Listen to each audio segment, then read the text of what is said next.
Today we are going to run through the new FC26 launch update, patch notes, and reveal to you the massive things that you might have missed for week 1 and the first couple of weeks of FC26. You do not want to miss this. It's going to be huge. Here we go then, boys, with the EA Sports FC26 launch update. This year brings a refreshed approach to live content across Ultimate Team Club's career mode, blah, blah, blah. Look at the table of contents, but we've got so much to dive into. Let's do this! Web app launches the 17th, companion app 18th. We all know the launch dates. Easy. Early access and cornerstones to celebrate the return of tournaments in Ultimate Team. Obviously a new addition, well, an old thing coming back to Ultimate Team. Early access will feature a daily knockout tournament. You can compete daily to earn rewards and qualify for one-time early access final tournaments. Blah, blah, blah, blah. Early access will include the following: Team of the Week 1 and 2, Evo's World Tour and Squad Foundation releases, Flashback SBCs, Showdown SBCs, opportunities to earn season points. The first campaign after early access will be Cornerstones. This card design, by the way, oh my lord, mate, it looks so saucy. Cornerstones shines a spotlight on players that teams are built around: dependable leaders, pivotal long-term signings, and young talent. So this could be literally anyone, and I really like this from EA Sports. I like this approach because how often in the past have we had promos and it's the same player getting 5, 6, 7, 8 promo cards in a year? That is the worst thing we can have. We don't want that at all. What we want is someone that doesn't ordinarily get a promo card to get a promo card and to make him or her usable. It also says keep an eye out for more new FUT campaigns, which is good. I think new promos and new ideas are always good for the game, but also it's got me so giddy, man, as well as the return of some spooky favourites. Ultimate Scream, one of the best promos ever, only behind Footmas. Ultimate Scream could be coming back. Wow, absolutely tremendous. And can you imagine the card design they're going to come up with? Oh, Ultimate Scream, baby. Wow, power curve. We've heard your feedback about the pace of FC25 and the power curve in FC26. We're deliberately slowing down the power curve and pacing out upgrades more gradually. Perfect. I couldn't ask for any more. Honestly, it's the main thing I wanted in Ultimate Team. Base items, rare golds, icons, heroes will set benchmarks for top squads deeper into the year. From day one, content is structured around this philosophy. More of the Season 1 campaign player items will be tuned with upgrades that are more lateral to the base item. In addition, we won't see August Player of the Month. That's a shame. I would have liked to see an August Player of the Month. It goes on to say, long and short of it, that they're going to release the same amount of promos. There'll be a weekly promo, same amount of promos, but the upgrades will be nowhere near as big as they were last season. If you go back to my other video on FC26, this is exactly what I thought they would do and what I hoped they would do. This is huge for the game. Instead of getting an 84 that goes to an 88 in week 2, we're going to get an 84 that goes to an 85 or an 86. We're going to get the same amount of promos. Good. I mean, it keeps people coming back to the game. It's a new thing every week, but the smaller upgrades is massive because if you pull a big card, let's say you pull a Mo Salah in the first week, last game cycle, your Mo Salah would have lasted you about 3-4 weeks max, and then there would be a better right winger than him, and you'd have to upgrade, and then 3 weeks later you'd have to upgrade again and again and again. Whereas now, if you're only getting +1, +2 upgrades on every promo card, you're going to be able to keep that big player in your team for longer. That Mo Salah that you've packed and went crazy for is going to be able to stay in your team until Team of the Year. This is how it was back in the day. It was gold cards, a few Team of the Weeks, 1 or 2 promo cards. It's going to be tremendous by the sounds of it. It looks amazing. In summary, FC26 slows down pace of progression. Squads will generally be slightly lower rated at the same point compared to FC25. They are listening, and this is one of the main things I think about FC26. They've said all this before, but their actions haven't matched their words.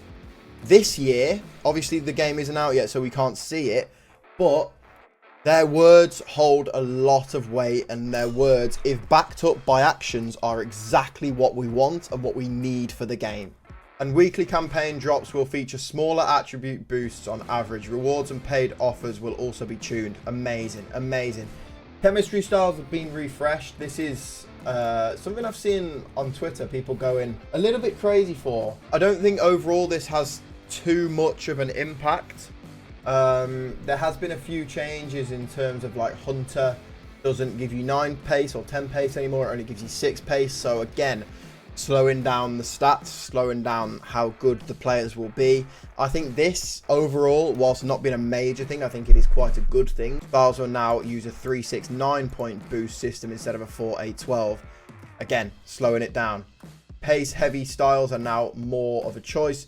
Boosting speed comes with trade-offs in other areas, so not all items will be pace focused. So if you do look at this, you can see a Hunter will give you +6 pace, +9 volleys, and only +3 finishing, you know?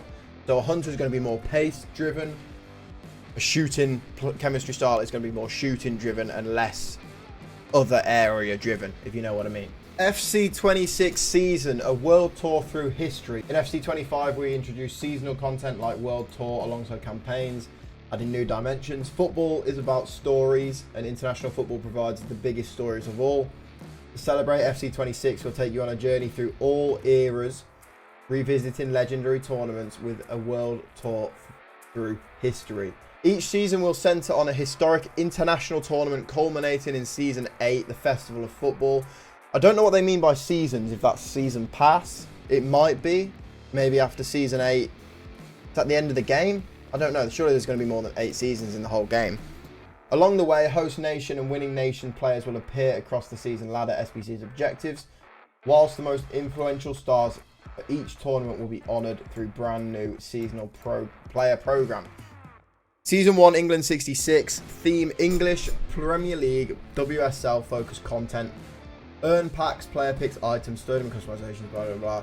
Choose the season with one nation tournament where you'll test your English squad. Okay, so there's going to be tournaments where you can use English players. There's going to be English players in the season pass for Season 1, and then for Season 2, there's going to be Spanish players. I like that. I really like it. It gives it sort of a theme. I thought a lot of the time in FC25 with the season passes and the season ladders, they were just chucking content out. And whilst the season ladders, the battle pass style was kind of cool. We've seen it before in Fortnite, COD, etc. But it was cool to see in FIFA. I thought they were just chucking stuff out with no real theme. This, on the other hand, is really, really cool. So for Season 1, we're going to get all England players. And then for Season 2, we're going to get all French players, potentially. Season 3, Italian. Season 4, Portuguese. That will be sick. And it will really help with sort of the flow of the game, I think. Because everyone's going to have the ability to put a 33 Chem English team together. Everyone's going to get the same options of rewards. It would be cool to see who goes where and which player chooses which player. From the standard pass, we're going to be getting Morgan Rogers at 86, Gallagher and Nwaneri and Kwanzaa, Charles, Cody, Dembele and Riviere. I don't know why she's in there. She is Canadian. Who knows? But this is, again, what they were saying. 86 rated for Morgan Rogers. Obviously, we can't see the face stats, but this will probably be like final level. If you think it might take a month, so at the end of October, maybe. An 86 rated, that is probably where they see the game. I think that's quite a good thing. If an 86 is going to be a standout in your team at the end of October, I think the power curve is going in the right direction. And then from the premium pass, again, we get an 86 in Tamori, we get an 85 in Mania, we get an 84 in Ward Prowse. Like, they're not big cards that are going to really impact the game. There's like not an 89 or an 88 or a 90 in there that's really going to change the game. You know what I mean? This right here is a comparison to Tamori's FC26 card. 84 pace, 85 defending, 80 physical. You compare that with his new FC26 card, which apparently these are the leak stats. 83 pace, 86 defending, 81 physical. So He's got less pace, he's got 1 more defending and 1 more physical, yet he's 3 ratings higher. So maybe what we might see is the overall rating of cards still being fairly high, but the in-game stats and the face stats a lot lower than previous years. And I don't think that's a bad thing at all. As well, the card design is absolutely phenomenal. It's the cleanest thing. Like, card designs, I think this year will go to another level. Amazing. World Tour Silver Superstars. This is what I really wanted to dive into and look at. We're bringing back a fan favourite with a new twist to celebrate international football. Each season we'll be releasing silver level icons and heroes for the highlighted tournament. Each item will be created as silver level with ratings to respect tournament performance. Complete theme season long objectives to earn silver superstars. Each season ends with a silver-only match-limited league where you can unleash your silver superstars for unique international theme rewards. In Season 1, evolutions will exclude entry for superstars. Entering a silver superstar into an evolution may change overall rating, making them permanently ineligible for silver events. What I can take from this is this, again, looks like a sick new idea, and I love that. But it also is potentially a throwback to back in the day where there used to be silver tournaments, though, where there used to be silver cards that you could use to compete in the game, and they were really fun. You think of some of the main nostalgic series on YouTube, you think of some of the main nostalgic players that you used to use on FIFA, they were silvers. The Brasilvers, for example. This potentially could be bringing back the importance of silver cards and potentially bronze cards into the game that have been absolutely pointless and worthless for the last however many years. I don't think anyone's had a need for a silver card apart from doing an evolution in the past however many years, 3, 4, 5 potential years. Whereas now, if you get a silver Bobby Charlton and there's silver tournaments, there's World Tour Silver Superstar League to earn rewards at the end of the season. This card, all the silver cards, all the good silver cards will A, have importance, so you want to pack them, but B, also mean something. You know, you get a silver in this game in FC25, what's the point? It's just for an SBC so you can do an icon. Whereas now, if you get a good silver, you know you're going to be ahead of a lot of people at the end of the season Silver Superstars tournament. Tremendous. EA Sports, I take my hat off to you, because not only is it the gold cards that are important now, it's the fun silver cards that no one's ever heard of that could potentially become a club legend. I just hope it's not too sweaty. And that was the fun about silver cards before. You could skill with them, you could do things with them, and they felt equal. It felt like a fun mode to go into. I hope it's not sweaty nerds. Right, let's rattle through this now. Live events, tournaments, gauntlets will be cool. They'll be a good addition. I'm not sure how much they will get played. I think rivals and champs will still be the main focus for a lot of people. Regular events, daily knockout tournaments, early access, celebrating the return of tournaments. That's a big thing that they're pushing. Daily knockout will run during early access. You can get good rewards, which looks cool. You know, 75 times 2. Like, the packs in early access aren't going to be huge, but I suppose it's another game mode that you can play. It's another way to earn rewards, and we know as soon as you log onto the game, you want to earn as many rewards as possible, even if it's 3 common players. You know, it could go away to helping you with the SBCs at the start of the game. Gauntlet, debuting the worldwide launch weekend and returning every 2 weeks in Season 1. This flagship format challenges you to build 3 unique squads. Again, another way to get you to use more players, another way to shift the focus from Mbappe, Lamine, every other OP player that every player in the game uses, to using new players, trying out new cards. Again, fun from EA Sports. I love it. They've sort of gone with the fun element rather than the competitive, or they seem to have split it. So half of it will be competitive champs, rivals. You need to win. And then Ultimate Gauntlet will be fun. You get to use new players. I kind of like the 50-50 aspect of it. Game mode and rewards changes. In FC26, we've made changes based on your feedback. Live events bring new formats like Gauntlet and Return of Tournaments, while core modes like Rivals Champions have been reworked to be more accessible and better balanced for all players. Champs, we obviously know you've got foot champs and foot challengers. That'll be cool. Playoffs are removed. Honestly, amazing.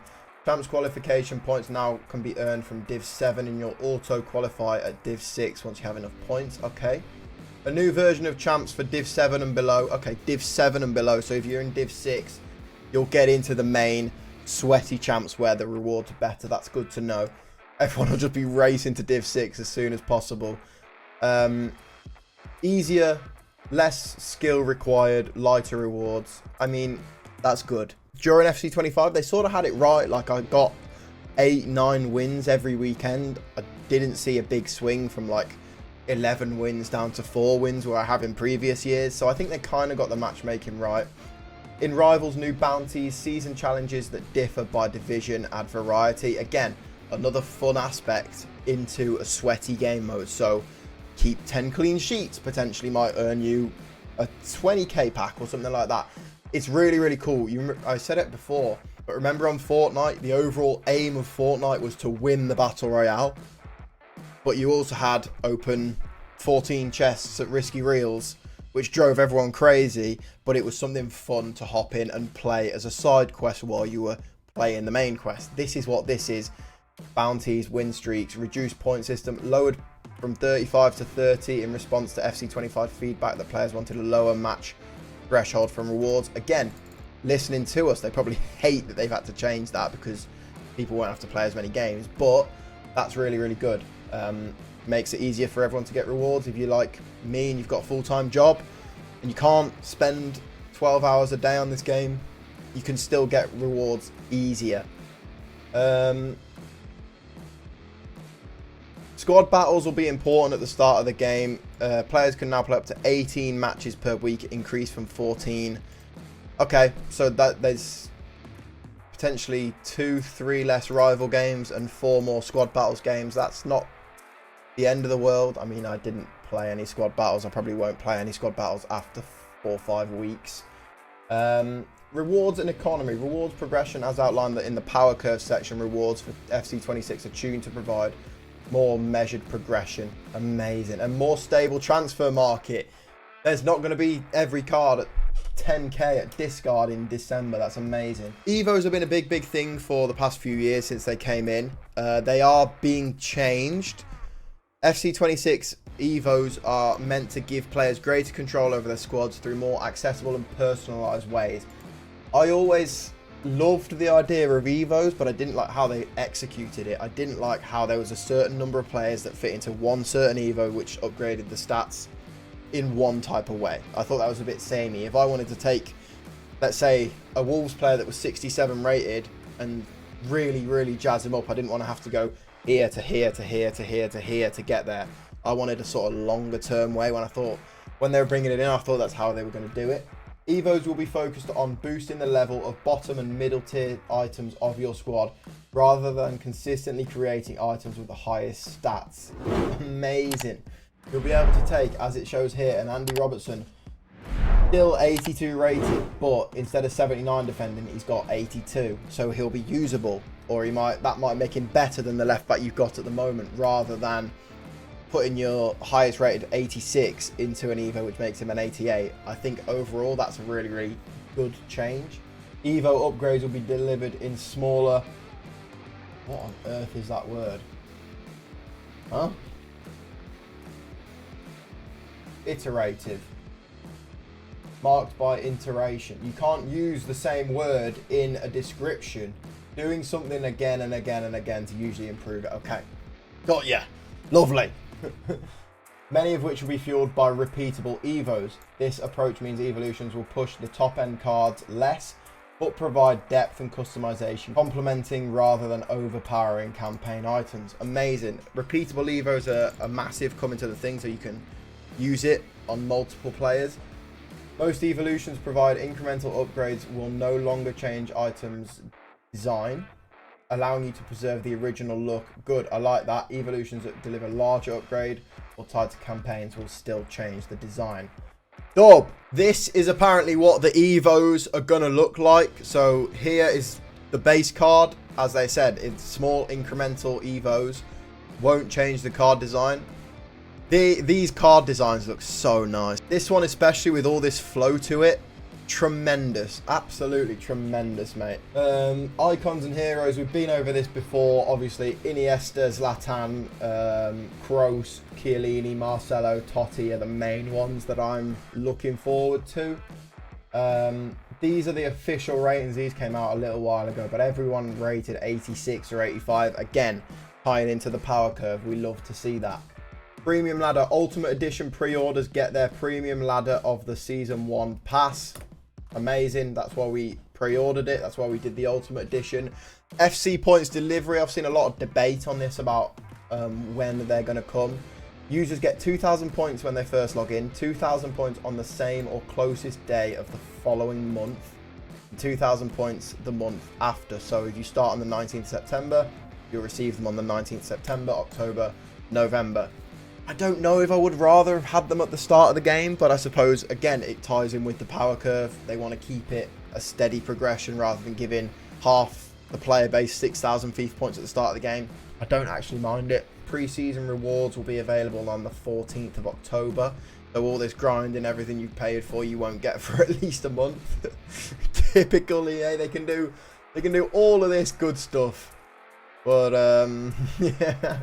They're still trying to hold you back a little bit. And then we go on to clubs, career mode. We've been over this before. So overall, absolutely tremendous. I genuinely think if they can get this right and what they're saying is along the lines of what we have asked for and what we wanted, I think we'll have an amazing start to the year. With everything else going on, career mode wise, gameplay wise, the fact there's authentic and competitive, and they can change competitive without changing the other gameplay mode potentially, I think we could be in for one of the best games we've ever had, and that is not an exaggeration. If you did enjoy this video, smash that like button, subscribe to the channel, because we are so close to FC26. I cannot wait. I will see you very soon. In a bit, boys. Come on.